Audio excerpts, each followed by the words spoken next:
Hello, everyone. My name is Samuel Sullivan, and welcome to Leaning Towards Excellence. I want to thank you for joining us today, and I hope that I can impart some of the wisdom that I've learned on how to use lean in our healthcare settings today. I'm sure we've all heard of lean, and how do we use this in our healthcare system? How is a production center model capable of changing healthcare? Hopefully, I can illuminate that for you.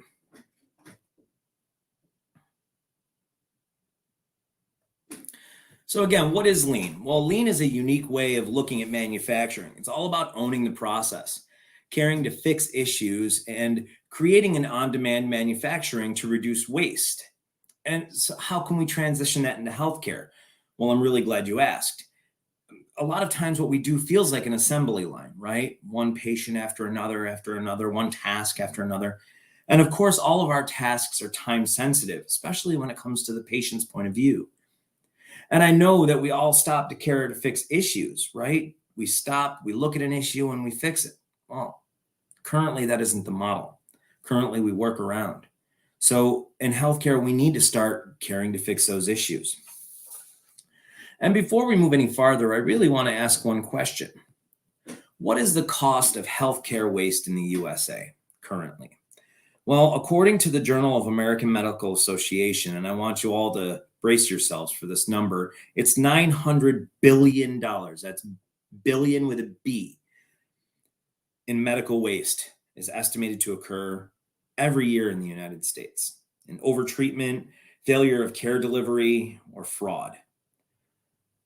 That's a staggering number, and I don't know that any of us can really wrap our head around $900 billion, right? So what could that buy you?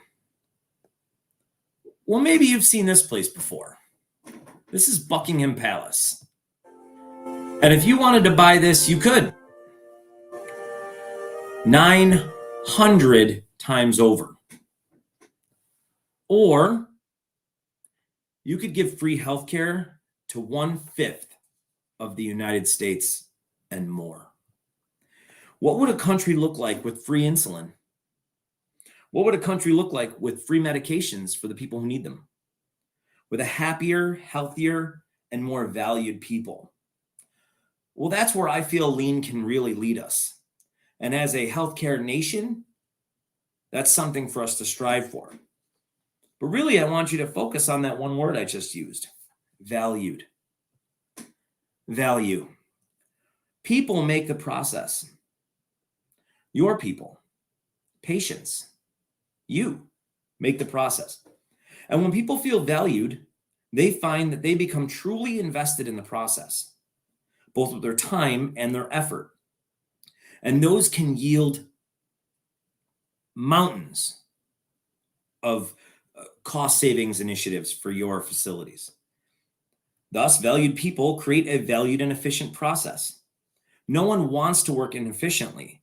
So if we give them the tools to do this, this all translates into decreased wastes, increased profits, and decreased burnout.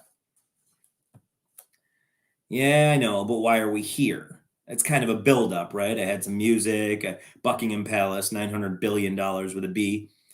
But this is a passion of mine, and I really want to share this with you. First, I want to talk about what lean is and how it got started.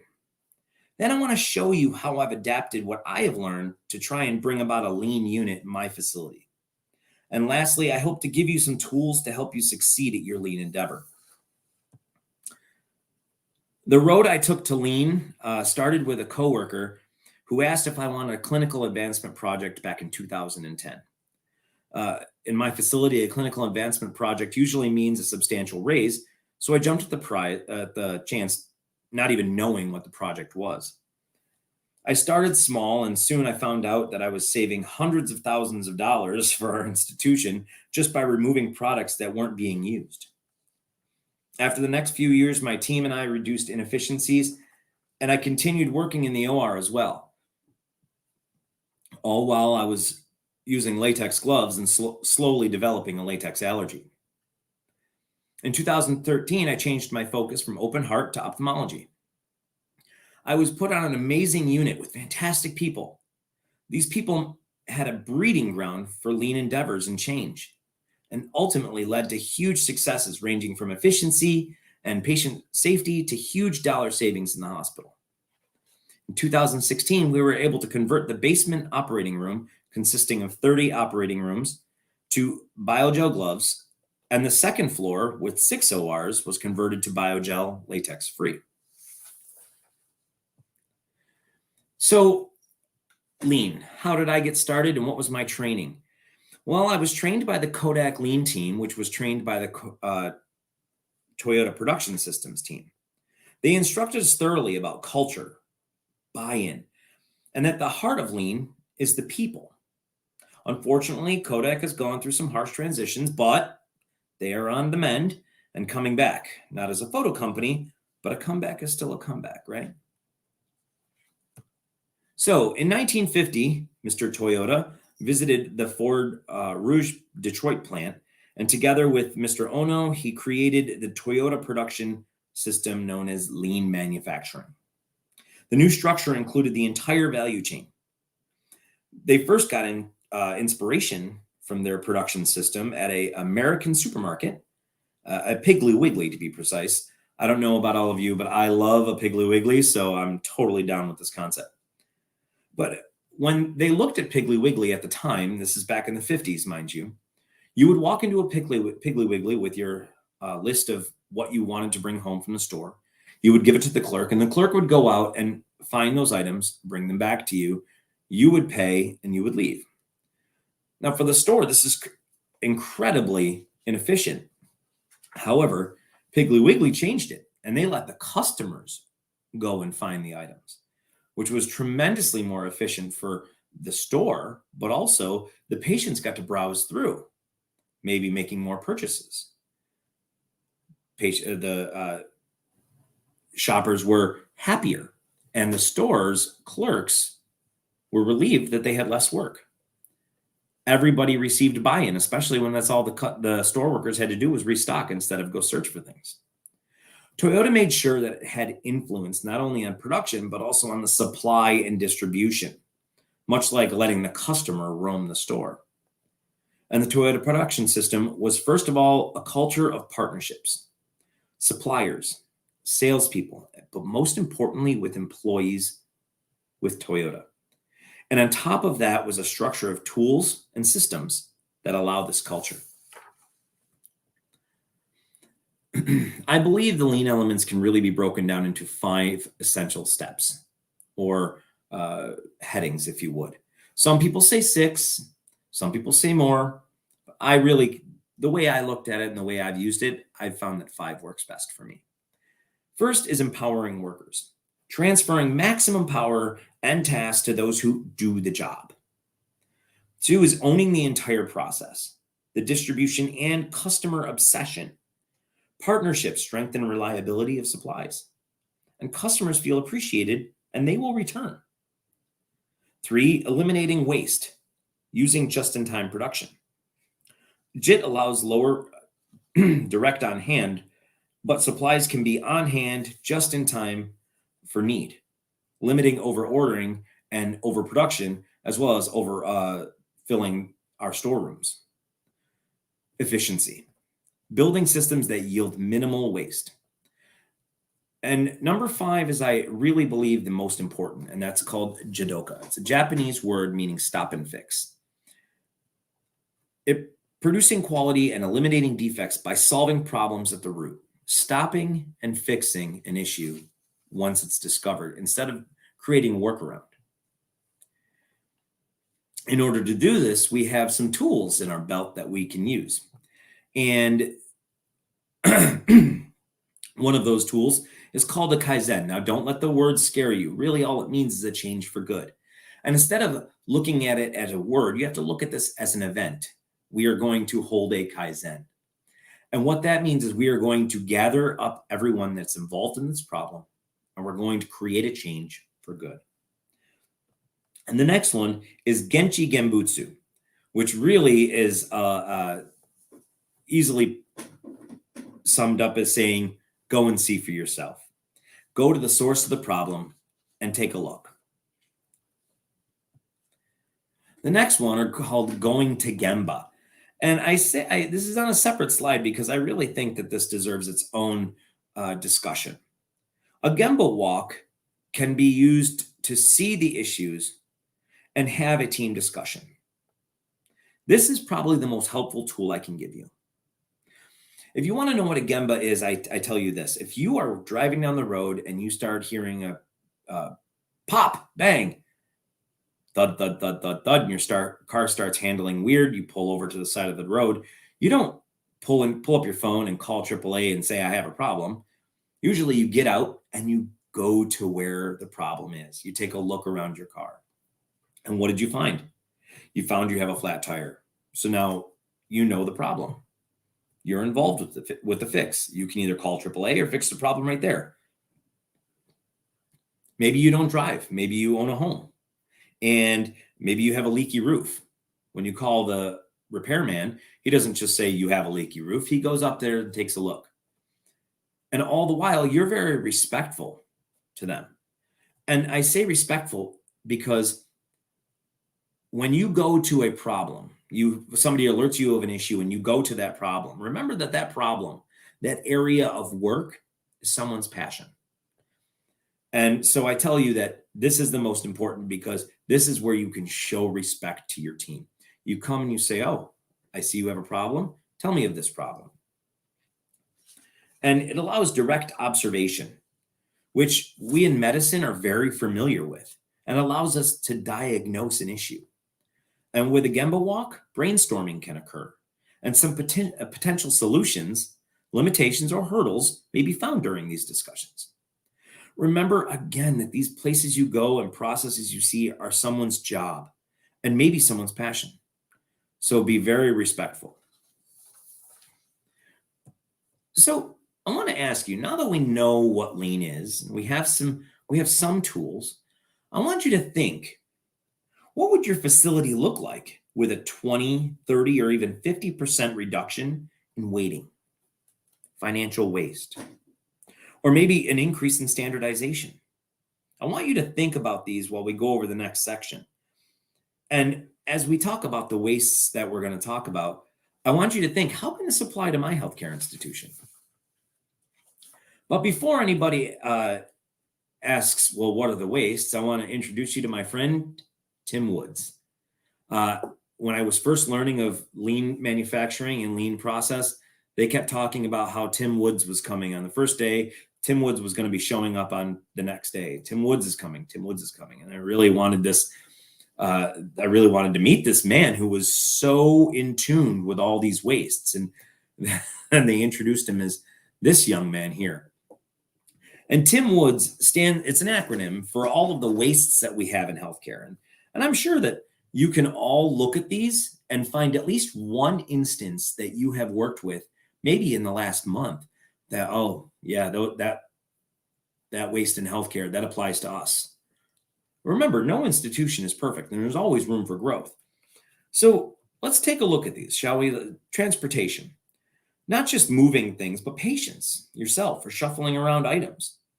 Some of these items have emotions or anxiety, fear, like patients when they come to the hospital. That patient may have been coming through the ED, gone to X-ray, maybe they had to go to the scanner, maybe they have to go up to the floor, then back down to pre-an, then to the OR, and then from the OR to PACU, and from PACU back to the floor, ultimately to discharge. That's a lot of movement for a patient. That might be frightening for them. How can we eliminate those movements? Inventory. Crowded stockrooms can lead to inventory being missed. And if no one sees it, then you don't have it. Now it's reordered again, and now a crowded storeroom is even more crowded. Product goes unused and expires. Motion. Transferring medications or inventory or case cards from one place to another. Waiting. Inventory. Patients especially can be sensitive to this one. Overprocessing. Double or even triple charting. Who has had to chart something 2 or 3 times? The exact same thing in 3 different places. This is a really nice opportunity for a good EMR, can really help with this. The not so good ones don't do very well with this. I'm sure you've experienced that as well. Overproduction, doing work in anticipation of events happening. This is kind of a tough one because as a medical professional and an OR nurse, I like to have all of the things I need just in case, but you can overdo it. Defects, reworks, or workarounds can get extremely frustrating. My favorite example is when people say, oh, I know it says to do it this way, but we can't because it takes too long, so we do it this way. And by the way, no one knows where that process is written down. And if that person calls in the next day, everybody's lost. No workarounds ever, right? And lastly, we have skills. Skills is fairly easily to understand. You're not going to put a certified surgical technician as the circulator. It's all about utilizing people's abilities to their fullest and not overtaxing them. So, buy-in. That's what's important. Top down and bottom up. Buy-in of the lean process is key. When lean first came to Strong, it was kind of a new idea. The thought that a group would examine a problem solve, and then try things out without a higher level committee was unheard of. How many people have been there, right? Everybody has to have their hand in it. Well, we met with a lot of resistance at first. Some people could not handle the fact this group was coming in and changing things. That is when I learned a huge lesson.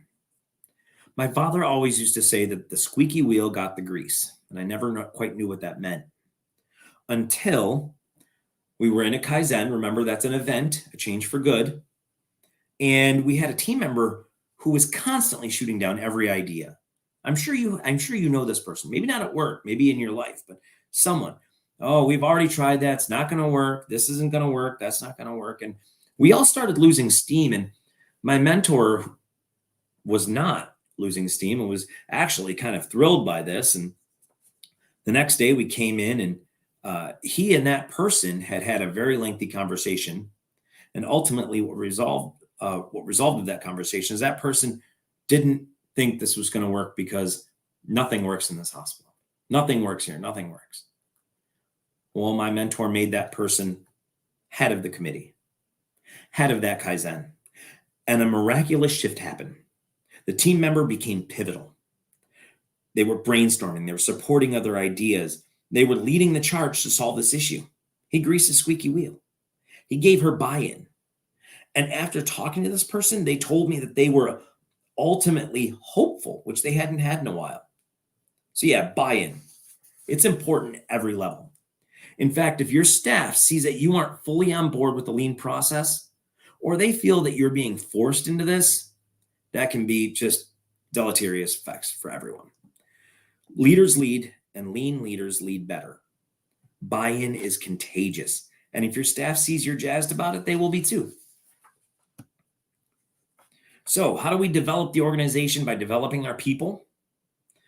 Well, it's important to remember why we're here. And ultimately, it's to increase efficiency and hopefully save money and at the same time, save time.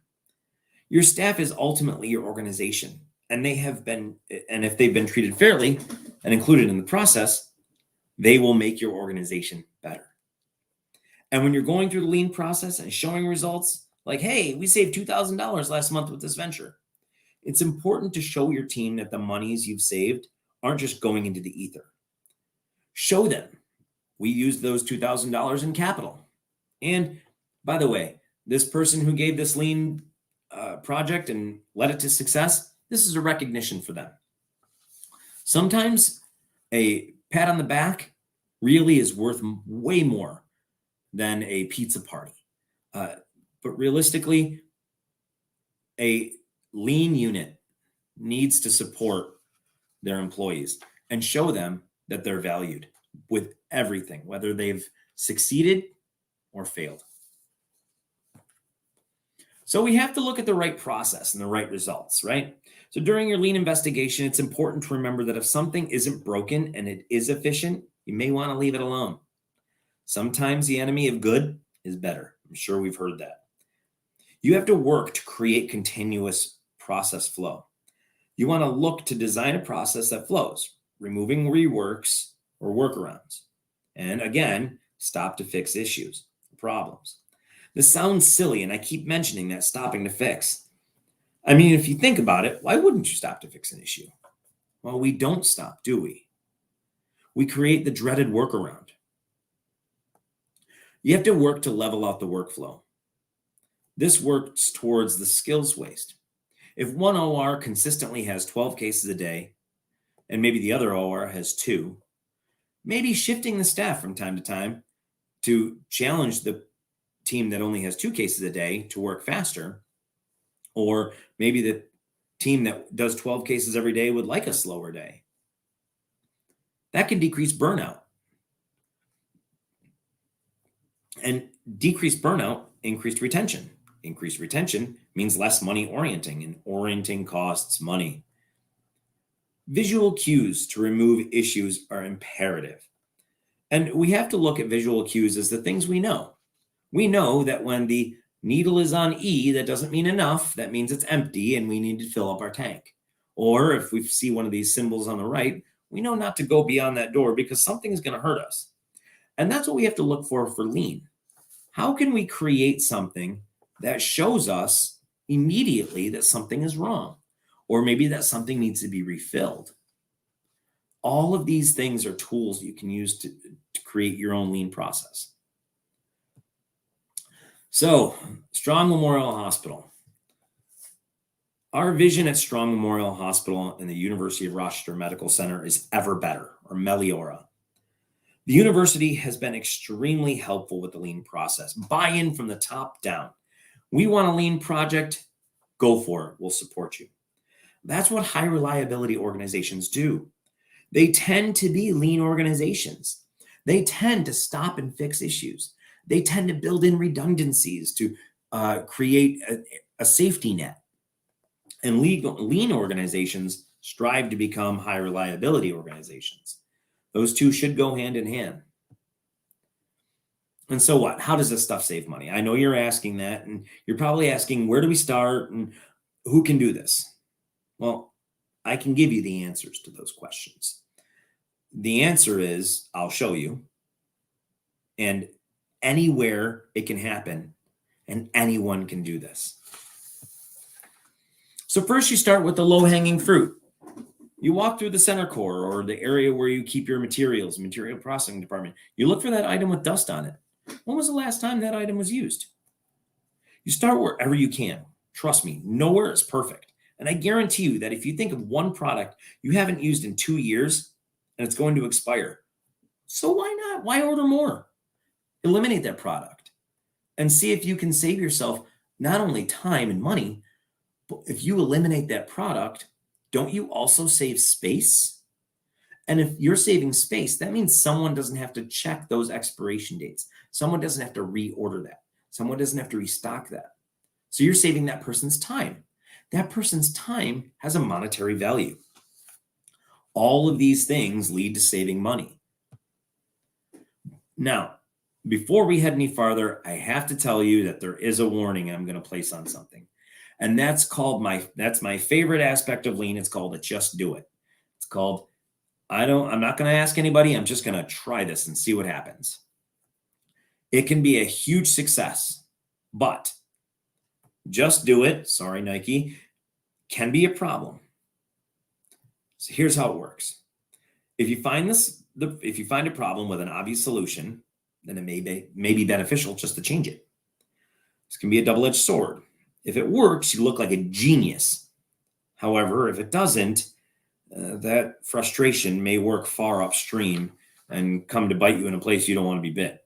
So this is an important tool to use, and I'll show times when we did, but it can be precarious. So remember, just do it, but be careful. Moving on. Once we've saved money, how do we quantify it? Well, you have to look at the what you saved. For instance, if you eliminate products from the stock room, you can say you saved space or square footage. Also, you decreased expense by not ordering that item. And again, we talked about how you say you can save someone's time because that's one less product they have to check and reorder. It's just important to make sure you're keeping track of your progress. Quantify it, whether it's in dollars, whether it's in space, whether it's in workload. All of those things are important to show the unit what you're doing, how you're doing it, and what you've saved, and that your efforts are worth the time. So we're going to look for that low-hanging fruit, right? We're going to start with that product that no one's used in forever. So what we did in my facility is I have a good friend that works over in materials processing department. This is all about those partnerships, remember? And he came up to me and said, Sam, I've been stocking these biopsy needles for years, and we only ever use one. And over the last few years, as they expire, we've been reordering the other two. We throw them out or reorder them, and the cycle continues. So I said, oh yeah, that's a waste. So we were able to look back on the usage of them, and we found that it was true. We only ever used this one type of needle. And what we did is we took those other two needles and we were about to just toss them. And somebody said, whoa, I think we use those at another facility. Sure enough, the physicians who used to use them now work at another office, still related with Strong. And we were able to give those to that facility and recoup some of our money. But we also saved square footage. And this man, Todd, did not have to constantly look at these every day not being used. Another item that was really easy to get rid of was ChlorPrep Blue. And this worked for length of stay decrease. So we had multiple patients with vascular team who had FENPOP bypasses. And one of those patients that day went back up to the unit. Their leg was prepped with ChlorPrep Blue. And as the nurse is doing her full assessment, her head to toe assessment, she looked at the leg and went, whoa, this leg is blue. Called the resident, called the attending. The resident and the attending came over, said, whoa, that leg is blue. Get that patient down to the OR. That patient got down to the OR. They were intubated. They were prepped. Somebody checked a Doppler only to find out that patient's leg was perfectly fine. All the flows were fantastic. Now we have a readmit to the OR. Now we have a reportable event. And no one wants readmits, especially when it's not necessary. So all we did was just get rid of the ChlorPrep Blue. First of all, it allowed that everyone that used ChlorPrep now only had one choice. Somebody picking that case only had the choice to pick ChlorPrep Orange. Easy. We eliminated quite a bit of waste. Between that and a few other instances, we saved $75,000 the first year. Our next instance, we looked at blanket warmers. We found that some of these blanket warmers were stocked haphazardly, clumsy, and some of the blankets were actually starting to get scorched. So what did we do? We talked to the people. We went to the source. We asked them how they did it. We changed their process. No more scorched blankets. Everybody was happy. A simple solution was found just by talking to someone. We also found that in our journeys that people were opening scrub gowns. These scrub gowns were being used for warmth. Well, at $7 a piece or $8 a piece, that can be kind of pricey. So we asked about handing out regular paper gowns or paper jackets. These paper jackets were already in the facility. They just weren't accessible to the teams. They were actually only in the materials department. Once they were accessible to the unit, the nurses stopped opening the sterile gowns, and they loved these jackets because they had pockets. Who doesn't love pockets, right? So we were actually able to save hundreds of dollars just by providing a cheaper alternative. And it was a staff satisfaction. They felt valued. They felt listened to. We also had these scrub brushes. I'm sure that everybody's seen all three of these.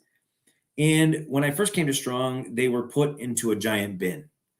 That bin was never rotated. It was never monitored. It was just filled. Somebody had to take the scrub brushes out of the boxes designed to hold them, put them in the bin every day. That was someone's job. Someone came up to us and said, hey, these scrub brushes at the bottom, They're all expired. We found hundreds of scrub brushes that were expired. That's wasted money. That's wasted time on the person who had to take them out of the box to put them into the bin. So we ended up calling the manufacturer, and they sent us these holders, which we mounted on the wall. And we were able to stock these in the way that were meant to. Now, they didn't give us enough of them. So we ended up talking to our friends in the metal shop at Strong. Remember, again, it's all about relationships. They ended up making the rest of them for us. How fantastic is that? We saved a lot of money. We saved a lot of time. This may not sound like much, but we saved thousands of dollars just with that initiative. Now, I know I've talked a lot about our successes, but what about our failures? Well, I did have a big one. In 2012, I started developing a latex allergy. It's mild, but uncomfortable. We only had one option for latex free, and it wasn't great. It was thick, bulky, and just a poor performer. I asked if we could look into other types, and I was told it was cost prohibited and not to continue with this project. I looked into other companies and found other options, and they told me, you're barking up the wrong tree. So I got really frustrated. I felt unheard. I felt people were just not listening or being sympathetic to my allergy. But even though I was forced to stop my latex initiative, if I'm anything, I'm tenacious. So real quick, I want to ask you something as we move forward. I want to ask you to ask yourself every day, wouldn't it be great if? And after we talk, maybe we can talk about some solutions, and maybe we could talk about some wouldn't it be great if moments that you can institute at your facility. And who knows, maybe somebody you're sitting next to, or maybe you're somebody in contact with, you can actually say, hey, I've already fixed that problem, or maybe you can have a solution to my problem. Wouldn't it be great if can lead to a lot of successes. And I know this because in 2014, I was relocated to an ophthalmology unit. I changed my focus, and I was brought onto this floor. And when I was brought onto this floor, I noticed that these people were aggressively addicted to change. They aggressively embraced change. So I started just listening, learning. And at every moment I had a chance to, I would strike with little lean endeavors. Some of the primary service nurses wanted communication boards with SPD. So we quietly put them up. The SCD holders in our rooms, our beds go in and out with the patients, so the SCD can't live on the bed. So the SCDs had to live somewhere in the room. We put up little holders for them. Soon the staff started really embracing the lean process. And all of a sudden, lean suggestions were coming out of the woodwork. And one day I was talking with another lean member, and he said, hey, whatever happened to that latex project? I said, it's never going to work. I just don't have financial support. And he said, sometimes you just got to hit them where the money is. And I said, oh my gosh, you're right. And this occurred to me. Latex contaminated breakdowns from sterile setups are expensive. For cardiac, it can be $2,500 per case. And an estimated 30 to 60 cases per year, 30 to 60 minutes per teardown, that's a ton of time. And for ophthalmology, $350 to $2,500 per case with a similar setup time and reallocation of resources. Instantly, we had everybody's attention. So we looked at multiple vendors for gloves. Currently, we had 5 different vendors, and some of the brands had up to 4 different styles. Each one had a full range of sizes from 6 to 8.5. That's over 120 SKUs. I think we found the fact that we have a problem. Then we started looking. Sure enough, There were staff allergies, there were patient allergies, and the FDA was just about to ban powdered gloves. So change was coming anyways. Why not embrace it? So we utilized the FDA ban of powdered gloves, and we discovered an option that was already in the system.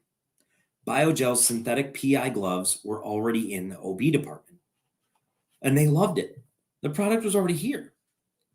After I did some research, I found out some other facilities were latex free. I found out that Rockford Memorial Hospital, the University of Maryland, Johns Hopkins, all of these facilities were already there. So I started calling Molnlycke, and I said, hey, your Biogel gloves, do you have any information on them? They were so helpful. Instantly, I got peer-reviewed articles about latex allergies. I got information about switching over from latex to non-latex. I got information about their gloves. I was amazed by how attentive they were to the needs of this project. And they totally helped us out throughout the entirety of that project. We had to look, though. We had to be careful that we had all of the pros and the cons. We needed to make sure that this was going to be cost effective. And we needed to make sure that the fear of change didn't meet us with an end. And luckily, we had the right tools. And that's how we found Biogel. After an exhaustive search through gloves from a myriad of companies, we asked some surgeons, about 30 to be exact. Nearly every single surgeon said they had heard of Biogel and was the best option, or had used Biogel and thought it was far superior. So after hearing an overwhelming call for the product, we reached out to the reps again, and we got some samples. Shortly thereafter, we had a large selection of every different type of latex-free gloves: ortho, indicator, enhanced grip, specialized gloves to reduce hand fatigue, you name it. I figured that if we had any chance of getting the change to happen, this was the right company to go to. And so we began with an intense 2-week trial that included 70 surgeons and residents and over 200 nurses and certified surgical technicians. We developed champions. We brought the squeaky wheels in. We put them on the board to make sure that they were responsible for this. The fiercest you could ever want was the loudest naysayer you could have ever heard. Lesson learned, right? We conducted product trial for all staff: nurses, surgeons, residents, technicians. We tried multiple styles. We made sure we tracked the use. We made sure that everybody had an option. And in order to tell people this was coming, I sat down at a computer and in literally 5 minutes put these together. I threw these up at the scrub sink because, let's put it this way, you at least have a hostage for 5 minutes while they're scrubbing their hands, so they might as well have something to read. Sure enough, buzz started happening. And once buzz started happening, people started asking, hey, what's this? What's this? Oh, are we getting Biogel? Are we getting Biogel? If you don't think a name or a brand means something, take a child and ask them to go get a cookie. They're not going to come back with the store brand. They're going to come back with Oreos or Keebler. Brands work, and gloves are no different. We had the key. We had some hurdles. We learned to leap them. We embraced surgeons. We embraced nurses. We consulted them, and we told them that all of their opinions were valued. We showed them the fiscal responsibility of this project from case to case. We included fittings, which made sure that everybody had a glove that fit them. They didn't have to fit the glove. And during the process, we made sure that we had each person who tried the product fill out feedback forms: good, bad, indifferent. Surgeons, nurses, technicians, everyone. And multiples of them for each style, for each size. This gave us real data to present to the value stream team. Data really is the key, and as a nurse, we all know that evidence drives practice. So what we were able to do on the second floor operating room is reduce our SKUs from 13 to 3. We decreased room teardowns to 0 from unrecognized latex allergies. We saved $43,000 per year because of that. And in addition, we saved 111 cubic feet of storage space. 111 cubic feet. That's bigger than your refrigerator. So how do we get to the points where we can use these? Well, remember, I gave you the Tim Woods, the time, inventory, movement, waiting, overproduction, overordering, defects, using skills. You can form your Kaizen, where you can Genshi Genbutsu or go for a Gembo walk. Remember, it's all about respect and moving forward step by step. I know that's a lot, right? But it's actually pretty simple. If you follow a problem back to its roots, you'll find the culprit and you'll be able to troubleshoot or brainstorm the problem to see its resolution. It's also important to make sure you involve the people affected by the problem. Do not forget your squeaky wheel. Make sure that you show a unified front. Nothing will undermine your lean endeavors like gossip or backbiting. Make sure your management team is always supportive of lean process endeavors. And remember to debrief. Remember, when you fix a problem, talk about it. You may have to re-educate people every 6 months to make sure that that problem stays fixed. You may also find out upon the debrief, maybe you didn't fix exactly what you thought you fixed. And as nurses, we know that we're constantly reevaluating our processes. And make sure you reward your team. Or should I say reinvest in your team. After all, they are the ones that found the waste and corrected it. And never underestimate the value of a job well done. Just, hey, great job. It's all about that culture of change and finding a system to detect issues. Routinely monitor that change. Again, frequently re-in service, reevaluate, reward success, find your squeaky wheel, and ultimately find the ability for respect.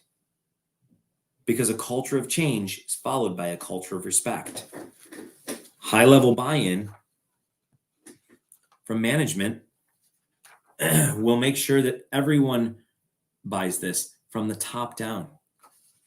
Don't be afraid to try, but most importantly, don't be afraid to fail. Trust me, there are a lot more failures than I talked about, but failures happen. And reward the failures as well. Foster the idea that we can be ever better, and that will lead to being ever better. We have to strive for progress, and remember, grow every day and move forward. Thank you. I truly appreciate you being here today, and thank you for listening on my talk on leaning towards excellence.